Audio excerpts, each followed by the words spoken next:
Here's the big challenge of life. You can have more than you've got because you can become more than you are. That's the challenge. And of course the other side of the coin reads, unless you change how you are, you'll always have what you got. I have found in my experience that income does not far exceed personal development. Now sometimes income takes a lucky jump, but sure enough, unless you grow out where it is, it'll usually come back where you are. Life has strange ways. If somebody hands you $1 million, best you become a millionaire quickly, so you get to keep the money. Otherwise, sure enough, it'll disappear. Somebody once said, if you took all the money in the world, divided it up equally among everybody, it would soon all be back in the same pockets. Incredible. Success is something you attract, not something you pursue. Success is looking for a good place to stay. So instead of going after it, you work on yourself. Personal development. See, the major question to ask on the job is not what are you getting? The major question to ask on the job is what are you becoming? See, the big question is not what am I getting paid here? The big question is what am I becoming here? Because true happiness is not contained in what you get. Happiness is contained in what you become. So that's our major subject for tonight, personal development. Of all the assignments Mr. Schoaf gave me at age 25, this was probably the most difficult. In fact, I'm still working on this one. I think it's an unending challenge to see what you can become. The next subject is called basic laws. And it's good to study the basics. And I call these basics primarily because they come from the Bible. Now, I'm not a theologian or a minister, and that'll be apparent. But Mr. Schoaf taught me that the Bible was a good textbook for ideas and stories and success equations, how to live the better life. I found out that was true. He also taught me that the Bible is as practical as it is spiritual, and I found out that's true. If you look at your bank account and your income and you're not happy, there are several places in the Bible to check to see what the heck's wrong so you can make the changes. And we're going to cover some of those tonight, called basics. Okay, the next subject is my favorite, setting goals. Mr. Schoaf taught me how to set goals. What a favor that was. One morning at breakfast, shortly after I met him, he said, Jim, let me see your current list of goals and let's go over them and talk about them. He said, maybe that's the best way I can help you get a better direction started. And I said, I don't have a list. He said, well, is it out in the car or home somewhere? I said, no, sir. I don't have a list anywhere. He said, well, young man, that's where we got to start. He said, I can tell you right now, if you don't have a list of your goals with you, he said, I can guess your bank balance within a few $100s. Which he did. And that got my attention. I said, you mean my bank balance would change if I had a list of goals? He said, drastically. That day I became a willing student how to set goals. And sure enough, learning how to set goals changed my life. And I often wondered why no one had ever taught me how to set goals up until age 25. I went to high school, but if they offered it, I missed it. I went to college for a year, never heard it. I worked for Sears. Really. And to my knowledge, Sears never taught it. Right? How to set goals. So here I am, age 25, married, my family's starting, I've been to college, I'm working, and I still don't know how to set goals. But fortunately, when I was 25, I met the man who taught me how, and it revolutionized my whole life. Economically, socially, personally, it's incredible. So I want to share with you tonight what Mr. Schoaf shared with me, how to set goals. It can be a life changer. Okay, the next subject is the negative part of the seminar. Life is part negative, so we got to talk about the negative. And this subject is called diseases of attitude. Diseases of attitude. There's a lot of things that can wreck your chances to do well. We live in a rather dangerous world, so you got to be not only wise, you got to be careful. Now, attitude diseases are just as bad as physical diseases, right? High blood pressure, heart trouble. I mean, a lot of things lace your chances to do well. So you've got to be careful. And attitude diseases are deadly. I mean, they'll destroy all the good things you start. Okay? So we'll go through those attitude diseases, how to spot them, how to look for them, what they are, and the cure. And I'm a pro on these because I've had them all, so I can give you excellent advice on these. Now, the last subject we're going to consider tonight is called the day that turns your life around. The day that turns your life around. And under this subject, we're going to talk about the emotions that can change your life. Human beings are emotional creatures, and emotions are powerful for life change. Now, of course, emotions are so powerful they can go either way on you. Emotions can either build or destroy. So you really have to employ emotions properly. We call civilization the intelligent management of human emotions. If you can intelligently apply your emotions in the right direction, no telling what can happen. Could turn your life around one day would be sufficient. So we'll talk about those. Okay. Now that's a lot to cover in one evening, but we'll keep at it here and see if we can't get it all done. I'd like to have you now jot down the theme of the seminar. Every seminar should have a theme, I guess. We've got one. It's on some of our literature if you happen to notice it, but if you didn't, for your notes, here it is. The theme of the seminar goes like this: the major key to your better future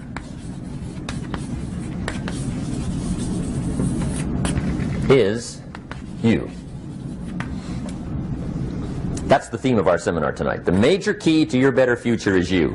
And I'd like to have you underline two words just to give it some added punch. Underline the word major and the word you, so that it reads, the major key to your better future is you. Now, my first suggestion is transfer this to a card or something where you can put it up, where you can see it every day. Preferably put it up where you can see it at the beginning of the day, before you go off to put the day together. This is a good phrase just to glance at, to keep in mind as you're putting the day together. It's called the silent seminar. If you'll just let this talk to you during the day, I found it to be tremendously helpful. The major key to your better future is you. For a big share of my life now, I didn't have this one quite figured out. Among a lot of things I didn't have quite figured out. Many things used to puzzle me back in those early days. I used to wonder why two people could work for the same company, one make twice as much money. Now see, that used to puzzle me. And maybe they were the same age, graduated from the same school, live in the same community, work for the same company, with the same products and the same services. They've got the same traffic, the same problems, and one makes $1,000 a month, the other one makes $2,000 a month. Now that was my puzzling question. Why would this long list be the same and the money twice as much? I asked, what's the difference between $1,000 a month and $2,000 a month? And I don't mean $1,000 a month, right? I could figure that out. But what makes the difference? Why would one person do twice as well, 3 times as well? Speaking economically. Now I know there's more than one way to do well. I understand that. But in this little narrow area called compensation, what's the difference? Well, back then, with my faulty thinking, I'm trying to reason it out. I thought, well, maybe time makes some of the difference, right? Some people do better because they have more time. I used to say, Harold ought to be able to do well. He's got a lot of time. If I had all of Harold's time, I could do well. Now, that's got to be dumb, right? Number one, you can't get somebody else's time. A guy says to me one time, he says, you know, if I had some extra time, I could make some extra money. I said, then forget it. There isn't any extra time. Hey, when the clock strikes 12 midnight, that about wraps it up, right? I mean, you can look around the gongs there for a little more, but it's over. You say to the guy, what are you doing? He says, I'm looking for extra time. See, they'll come and take you away, right? There isn't any more time. Now, if you can't get more time, which you can't, what could you get more of that would make a difference in economic results? And here's the key word. Make it a part of your notes. We're going to consider it tonight. The word is value. And I have a little phrase for your notes. Value makes the difference in results. Value makes the difference. You can't get more time, but you can create more value. Now here's the first lesson of economics. Everybody should learn it from the time they're old enough to understand what a dollar means. How to earn one, how to get one, how to keep one, what to do with it. First lesson of economics. We primarily get paid for value. That's lesson one. Bringing value to the marketplace, that's how you get paid. You don't get paid for the time. I know it takes time to bring value to the marketplace, but you get paid for the value, not the time. Now, since that's true, here's one of the key questions of the evening. Is it possible to become twice as valuable at the marketplace and make twice as much money in the same time? Could you become 3 times as valuable? Make 3 times as much money in the same time? Is that possible? The answer is yes, if. And it's always if, right? Life is known as the big if. Harry Truman once said, life is iffy. How true. And here's the big if we're going to consider it tonight. It's possible to do much better at the marketplace if you go to work primarily on yourself. And that's the theme of our seminar tonight. Learning to work primarily on yourself. People have asked me for the last 24 years, how do you develop an above average income? And the answer is, become an above average person. Develop an above average handshake. Some people want to be successful, they don't even work on their handshake. As easy as that would be to start on. They let it slide, they don't understand. Develop an above average smile. Develop an above average excitement. Develop an above average interest in other people. Develop an above average intensity to win. See, that'll change everything. Probably one of the most frustrating experiences in life is looking for an above average job with above average pay without becoming an above average person. It's called frustration.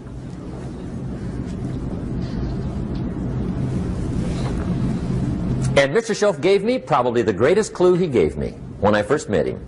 He said, Jim, if you want to be wealthy and happy the rest of your life, just learn this lesson well.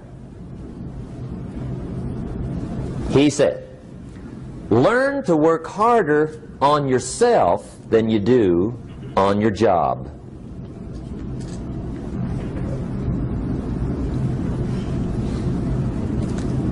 Then Mr. Schoaf gave me probably one of the most important clues among so many things he taught me, but this was in those early days. Mr. Schoaf was very kind, but he was also very abrupt. And he had these interesting questions to ask. I'm giving him a little rundown one day on how things hadn't worked out for me. He said, Mr. Rohn, I've got the answer for you if you will listen carefully. And listen carefully I did that day and for the next 5 years. If somebody's wealthy and happy, you gotta listen.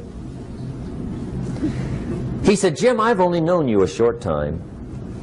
But he said, it's already my honest opinion that for things to change for you, you've got to change. That wasn't quite the answer I was looking for. But that's the answer he gave me, and I pass it along to you on this warm summer evening in Anaheim, California, 1981. For things to change for you, you've got to change. Otherwise, it isn't going to change. Before I met Mr. Schoaf, I used to say, I sure hope things will change. Right? That seemed to be my only hope. If it isn't going to change, I'm in serious trouble. And then I discovered it isn't going to change, so I'm in serious trouble.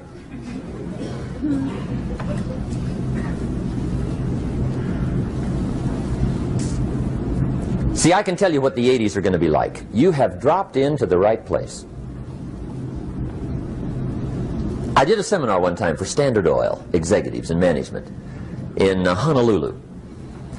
And we're having a conference one day on this big conference table. And one of them said to me, Mr. Rohn, you know some fairly important people halfway around the world. What do you think the 80s are going to be like? I said, gentlemen, I do know the right people. I can tell you. So they all listened very carefully.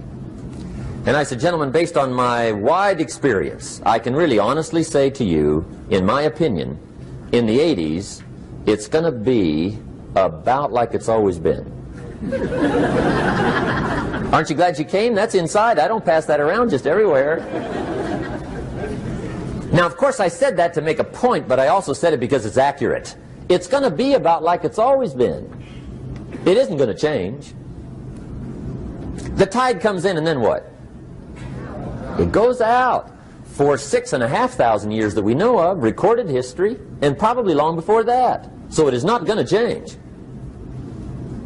It gets light, and then what? It turns dark. 6,500 years. See, it's not likely to change. And we're not to be startled by that. If the sun goes down, the guy says, what's happened, what's happened? It means he hasn't been here long, I guess, right? It always goes down about this time. The guy says, well, I don't like that arrangement. Well, you got to talk to somebody besides me, right? It gets light, then it turns dark. In rotation, the next season after fall is what? Winter. Pray tell, how often does winter follow fall? Every year regularly for the last 6,500 that we know of. See, it is not going to change. Now, some winters are long, and some are short, and some are hard, and some are easy, but they always come right after falls. It isn't going to change. Sometimes you can figure it out, sometimes there's no way to figure it out. Sometimes it goes well, sometimes it gets in a knot. Sometimes it sails along, sometimes it gets in reverse. See, that's not going to change. The last 6,000 years reads like this: opportunity mixed with difficulty. That's how it reads. It isn't going to change. The man says, well, if it isn't going to change, how will my life ever change? Answer, when you change. And whether I'm talking to high school kids or business executives, my message is always the same. And it goes like this: the only way it gets better for you is when you get better.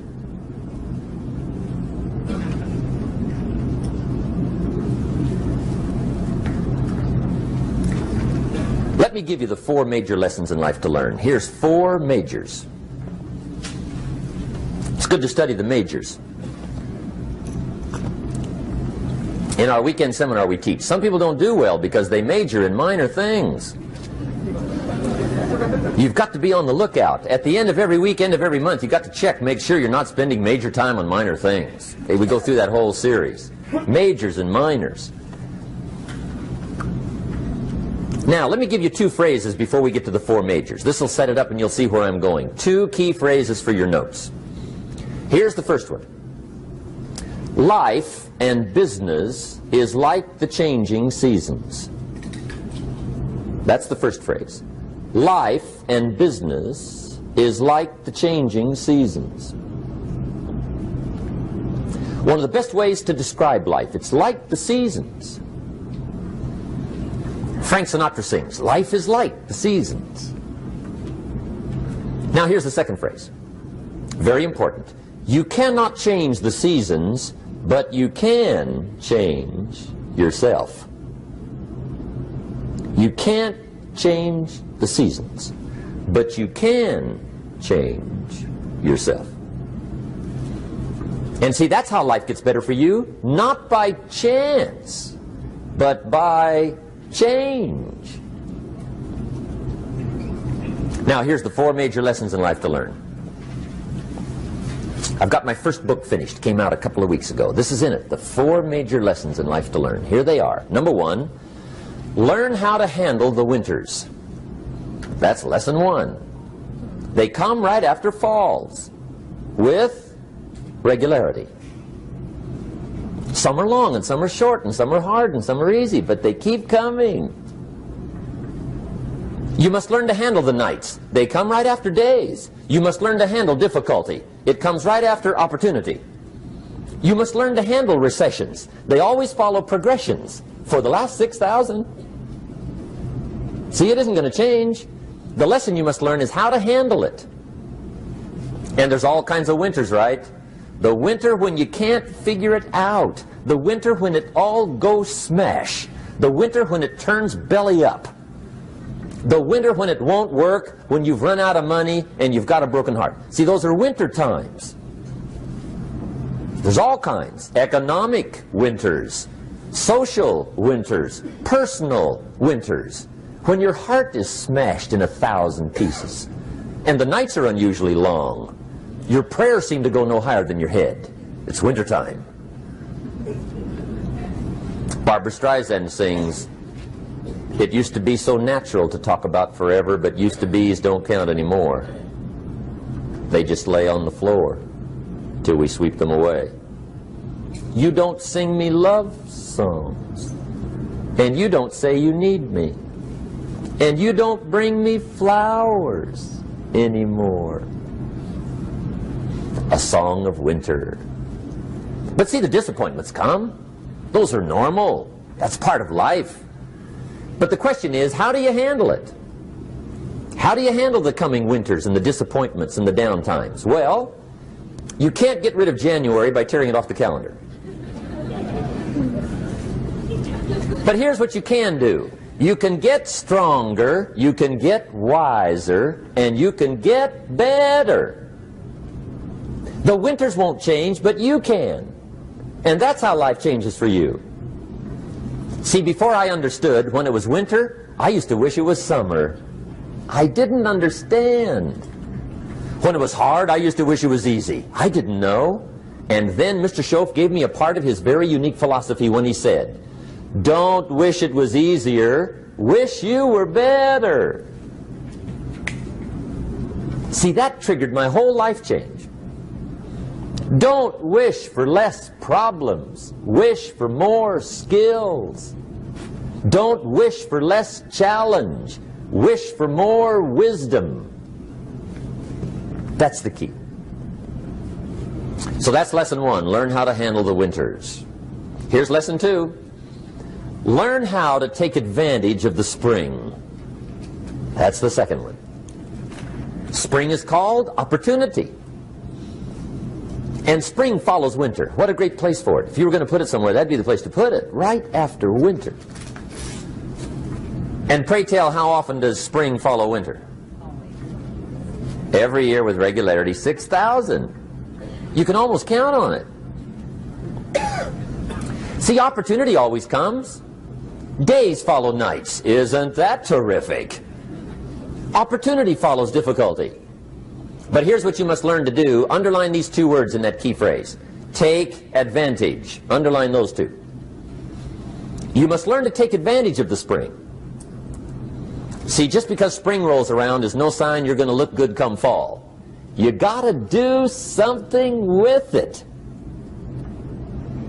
In fact, you have to get good at one of 2 things in life. Planting in the spring or begging in the fall. Or get somebody to do it for you. See, those are about the only alternatives. Now here's what else you must do. Take advantage of the springs quickly, because there's only a few. Just a handful of springs have been handed to each of us. They don't come forever. Life is fairly brief. So you got to read every book you can get your hands on what to do with your springs while they're here. And take advantage, they soon run out. The Beatles wrote, "Life is so short." And for John Lennon, it was extra short. But life is brief. Elton John sings, "She lived her life like a candle in the wind." It's brief. So whatever you're going to do with your life, you got to get at it. Don't just let the springs pass. Here's the third major lesson in life to learn. Learn how to protect your crops all summer. You got to take care of what you start.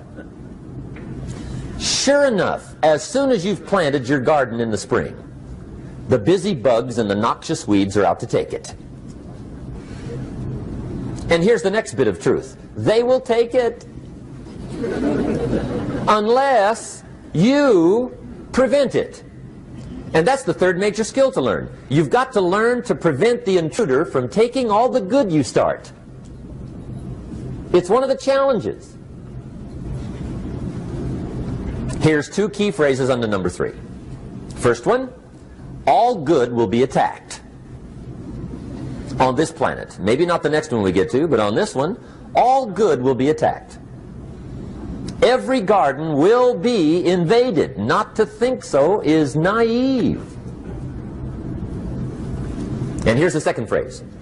All values must be defended.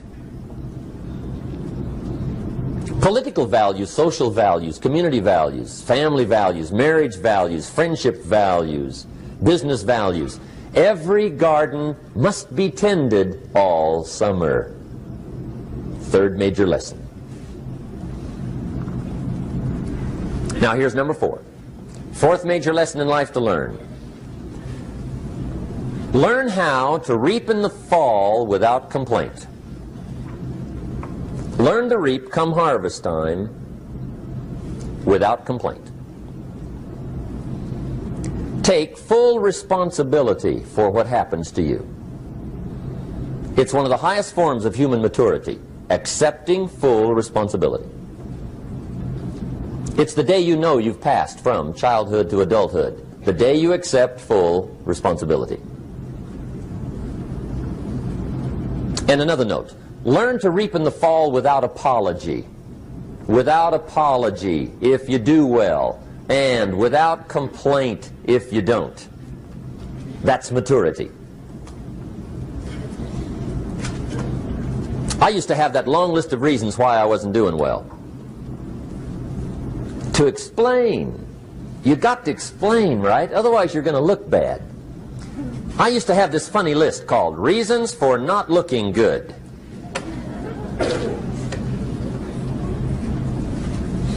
I used to blame the government. I mean, you can believe that or not. It was at the top of my list. I had a lecture second to none. The government. That was on my list. I used to blame taxes. Look what you got left after they take everything. And they expect you to do well. That was on my list there. Prices, that one's easy, right? You walk into the supermarket with $20, come out with a little half bag. So I had that on the list. I used to blame the weather. I blamed the traffic. I used to blame my car. I blamed the manufacturers. I used to blame the company. I blamed company policy. I used to blame the training program. I blame my negative relatives. They were always putting me down. I blame my cynical neighbors. They're just selfish, looking out for themselves. Won't loan you money? They were on my list.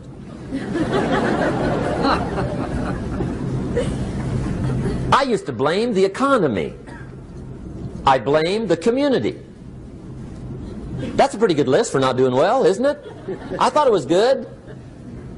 I'll never forget one day, Mr. Schoaf was very kind, but he was also very blunt, and this was no exception.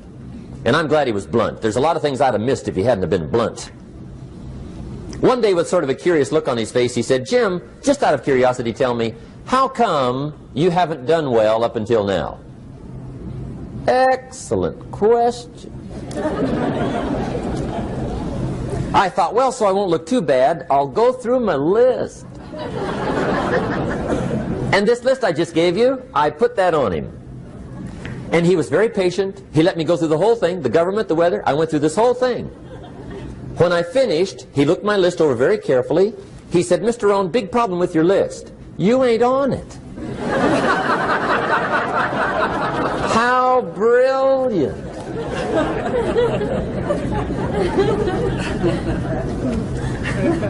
When I went to work for him a few months later, I learned very quickly to tear up my list, reasons for not doing well, and I threw it away. And I got me a fresh piece of paper. And I put one word on it. Me. There's a Black Heritage spiritual that says, "It's not my mother nor my father, nor my brother nor my sister, but it's me, O Lord, standing in the need of prayer." See, I used to blame everything outside. And then let me give you a little philosophy that helped turn my life around. For your notes, here it is. It's not what happens that determines the quality or the quantity of your life. It's not what happens. And the reason is because what happens happens to about everybody. No different. The sun went down on all of us last night. A common event, a happening.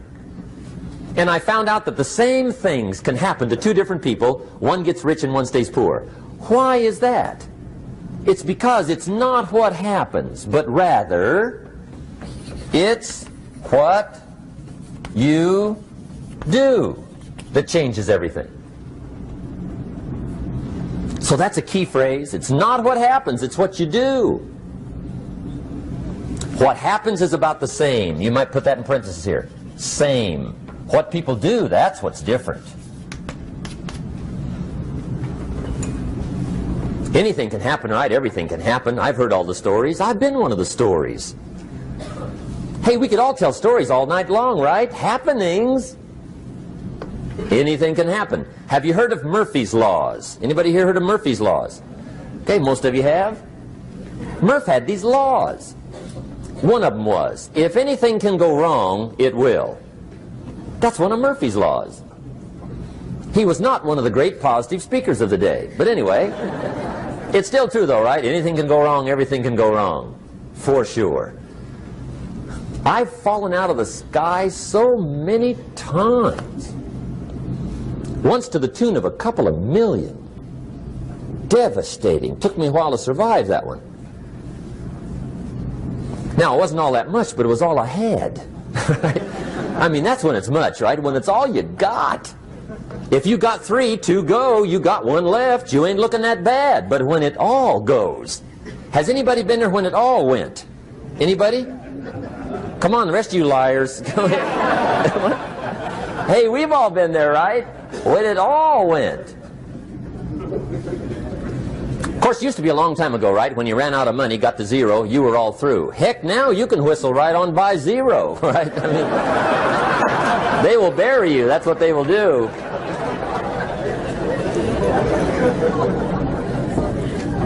But see, those are the happenings, right? Everything can happen. Anything can happen. But it's not the happenings. It's what you do about it. Somebody says, yeah, but you don't understand the disappointments I've had. Come on. Everybody's had their share. Disappointments are not special gifts reserved for the poor. Everybody has them. The difference is what you do about them. It's not the weather. I used to blame the weather, and I discovered it rains on the rich. So see, that won't help. 2 men wake up one morning, there's a rainstorm on. One of them looks out his window, sees the rainstorm, and he says, wow, what a storm. With weather like this, they can't expect you to go out and make sales. He stays home. Same morning, the other guy looks out his window, sees the same storm, says, wow, what a storm. But he says, you know what, with weather like this, what a great day to go out and make sales. Most everybody will probably be home, especially the salesman.